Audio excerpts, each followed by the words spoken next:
Aujourd'hui, c'est mon anniversaire et comme tout anniversaire, il y a des cadeaux. Pour mes 22 ans, j'ai décidé de m'offrir le meilleur des cadeaux que je puisse me faire, qui va perdurer dans le temps et que je pourrais regarder dans quelques années, c'est cette vidéo. C'est un peu un résumé de tout ce que j'ai appris depuis mon enfance, mais c'est surtout une réflexion. Une réflexion sur les choses et les valeurs que je considère comme importantes, voire primordiales. Ce ne sont pas des vérités absolues, juste mes expériences personnelles, ce que la vie m'a montré et peut-être que ça résonnera avec toi. Perdons pas plus de temps, voici les conseils que j'aimerais partager.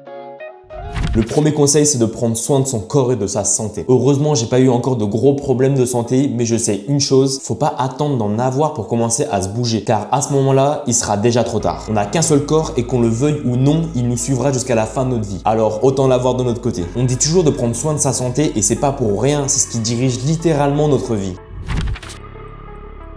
Quoi qu'on dise, quoi qu'on fasse, le temps passe. Et le pire, c'est qu'il passe de plus en plus vite en vieillissant. Ça, faut l'accepter. Ça fait peur, j'en suis conscient, car ça signifie que petit à petit, on se rapproche vers la fin de notre existence. Mais c'est pas pour autant qu'il faut être fataliste, faut justement en profiter. Ce qui fait une transition parfaite avec le point suivant qui est indispensable pour contrer le pouvoir du temps. Profite du moment présent. C'est la meilleure façon de vivre sa vie pleinement, d'être heureux, car le passé et le futur, ça n'existe pas. Tout ce qui existe réellement, c'est le ici et maintenant. Je te recommande vivement le livre Le pouvoir du moment présent d'Eckhart Tolle. Crois-moi, c'est les 8 € les mieux investis de ta vie. On vit dans une époque où la société n'a jamais été aussi rapide. Avec les réseaux sociaux et la surstimulation, ça n'a jamais été aussi facile de s'échapper de la réalité. Alors faut essayer le plus possible d'en être conscient et de se ramener quotidiennement dans le présent, car c'est de cette manière que tu profites réellement de la vie. Le quatrième point, c'est de s'entourer de bonnes personnes. C'est l'un des points les plus importants car qu'on le veuille ou non, on est des êtres sociaux. L'entourage, c'est quelque chose que tu choisis, contrairement à ta famille. Et c'est pas pour rien qu'on dit que nos amis proches, c'est un peu comme notre deuxième famille. Entoure-toi de personnes qui te font évoluer, qui te font avancer, qui te comprennent, qui veulent que tu réussisses et surtout qu'ils t'apportent quelque chose. Car oui, si tu es ami avec quelqu'un, c'est qu'il t'apporte quelque chose. C'est normal, c'est donnant-donnant et c'est pareil avec lui. Vous vous apportez mutuellement quelque chose et c'est pour cette raison que vous restiez amis.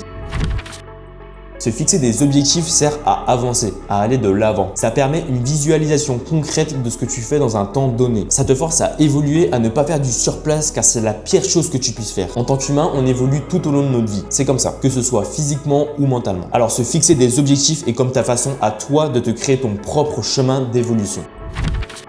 Je pense que tout est dans le titre. On a l'opportunité de vivre l'expérience qu'est la vie et je pense qu'on a beaucoup trop tendance à l'oublier. Le fait de voir, de ressentir, d'avoir des émotions, on a de la chance d'avoir tout ça, alors faut en profiter bordel. Il y a tellement de choses à faire dans la vie que ça serait tellement dommage de rester enfermé sur soi-même et de ne rien essayer. Fais des choses, expérimente, découvre, même si c'est inconnu pour toi, même si ça fait peur. Crois-moi, tu peux vraiment être surpris. On le sait, la vie est beaucoup trop courte, alors faut en profiter un maximum.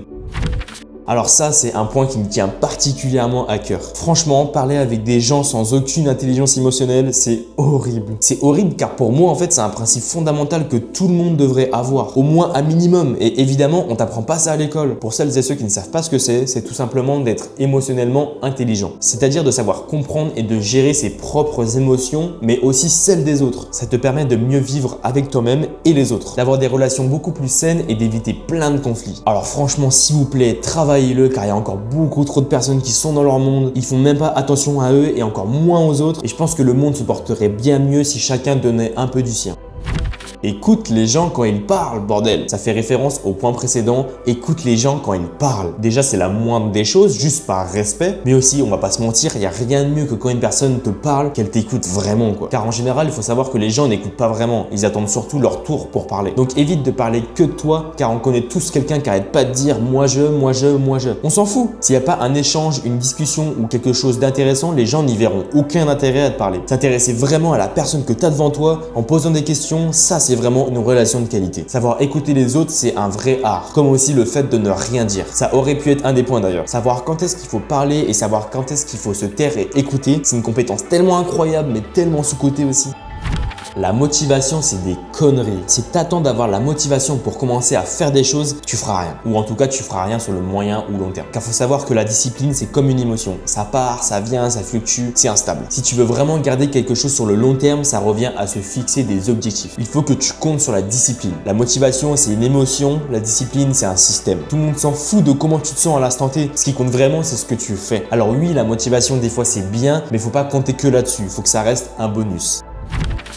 C'est un peu les phrases toutes faites, mais bordel, qu'est-ce que c'est vrai? Depuis tout petit, surtout à cause de l'école, on a associé l'échec à quelque chose de mauvais. Quand on dit tu as échoué, c'est ce qui équivaut à tu n'as pas réussi. T'as 9 sur 20, t'as pas la moyenne, t'as échoué. C'est binaire, soit oui, soit non. Et plus tu grandis, plus tu te rends compte que pas du tout en fait. Personne, je dis bien personne, n'a réussi à accomplir de grandes choses sans avoir échoué auparavant. Tu n'apprends pas de tes réussites. Quand tu apprends une nouvelle compétence, comme par exemple faire du vélo, tu réussis pas du premier coup, c'est impossible et c'est normal. Donc faut arrêter de voir l'échec comme quelque chose de négatif, mais remplacer ce mot par j'apprends. Arrête de te comparer, ou je dirais plutôt compare-toi intelligemment. Se comparer pour savoir qui est la plus grosse, je vois pas l'intérêt à part un délire ego trip à la con. Et souvent, tu te compares à des personnes qui ont mieux que toi, qui ont réussi, et puis qu'est-ce que t'en sais? Tu connais pas les gens et encore moins ceux sur internet. En plus, ce qui est horrible, c'est qu'en se comparant, on se régresse naturellement, c'est normal, on est humain. Le moyen le plus intelligent de se comparer, c'est pas de chercher la compétition à tout prix, mais un moyen d'apprentissage, d'aller de l'avant. Ok, ce gars-là, il a un corps de fou, putain, GG à lui, mais qu'est-ce qu'il a mis en place pour y arriver? Cette personne-là, elle a un business trop stylé. Quelles sont les techniques qu'elle a mises en place qui peuvent être intéressantes à intégrer à mon propre business par exemple? Tout le monde est différent, avec un parcours, des compétences, une façon de penser différente. Alors chercher être comme quelqu'un car tu veux un truc que tu n'as pas chez toi, c'est complètement débile. Deviens une version de toi dont tu es fier. Tu as un corps, un cerveau, une âme. Le plus beau, c'est que tu peux améliorer tout ça pour vivre pleinement ta vie à 100%. Développe-toi personnellement, améliore tes capacités et confiance en toi, car tout ça, ça a beaucoup de valeur, beaucoup plus que tu ne le penses. Il n'y a rien de pire que de subir son corps et ses propres pensées au quotidien. S'il y a bien un truc que tout le monde doit faire et peut le faire, c'est bien ce point-là. Investis sur toi. Ça revient avec le point précédent. Comment on fait pour devenir une version de soi-même dont on est fier? Eh bien, c'est d'investir sur soi-même, tout simplement. C'est ce qui fera de toi une personne de valeur. Augmente tes compétences, achète des formations, lis des livres. Tout ça, c'est des achats rentables et utiles qui te serviront toute ta vie. Créer des projets. Faire des projets, il n'y a rien de plus gratifiant et c'est là où tu apprends le plus. Plus tu vas travailler dur pour y arriver, plus le résultat sera gratifiant. Regarde, imagine si Inoxtag avait été déposé au sommet de l'Everest en hélico. Bah, techniquement, il a réussi son défi, mais ça n'a aucun intérêt de faire ça. Toutes les émotions qu'il a ressenties au sommet, c'est pas juste parce qu'il a gravi la montagne, même si ça en fait partie, mais c'est plutôt les mois et les mois de préparation à charbonner, à y consacrer du temps et de l'argent. Car faire des projets, c'est pas juste à avoir une récompense à la fin. C'est aussi le meilleur moyen d'acquérir des compétences, de faire des choses qui ont de la valeur et qui peuvent perdurer dans le temps. Pratique la gratitude régulièrement. Pour la plupart, on a de la chance ou plutôt on a l'opportunité de vivre confortablement. On a un toit, de l'eau potable, on peut manger à notre faim. Nos besoins primaires sont comblés. Pas tout le monde y a accès et rien que pour ça, il faut être reconnaissant. Malheureusement ou heureusement, l'être humain s'habitue très rapidement. Mais c'est le cas aussi avec ce qu'on possède déjà. Il faut savoir apprécier ce qu'on a et pas seulement ce qu'on désire. Car ton désir deviendra ce que tu possèdes et le schéma se répétera à l'infini. Sois également reconnaissant de tout ce que tes parents t'ont offert. Car tout ce que tu as dans la vie, la personne que tu es, c'est grâce à eux. Et ça, je l'ai appris qu'en partant à 5000 km de chez moi. Alors exprime-leur ta gratitude comme tu le peux, car crois-moi, ils le méritent.